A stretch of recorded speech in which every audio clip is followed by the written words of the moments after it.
கோடிக்கணக்கான ஆண்டுகள் ஆக்சிஜனும் இல்லை, சூரிய ஒளியும் இல்லை. ஆனால் நம்ம உலகத்தில் உயிர்கள் வாழுதுன்னா நம்புவீங்களா?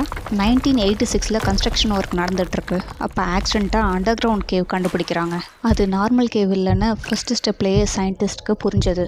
ஏன்னா அங்கே ஆக்சிஜனே இல்லை, விஷவாயுவுள்ள காற்று. ஹியூமன் அங்கே சர்வே பண்ண முடியாது. கவர்மெண்ட் இமீடியட்டாக அந்த கேவை சீல் பண்ணிட்டாங்க. 1990 திரும்பவும் ஆக்சிஜன் சிலிண்டரோட ரோப் சிஸ்டம் வச்சு கீழே இறங்குறாங்க. சிலிண்டரோட கெப்பாசிட்டி 20 நிமிஷம் தான். பெரிய ஷாக் என்னென்னா, அவங்க எக்ஸ்பெக்ட் பண்ணது எம்டி கேவ். ஆனால் அவங்க பார்த்தது கண்ணில்லா பூச்சிகளும் அறியப்படாத உயிரினங்களும் பார்த்தாங்க.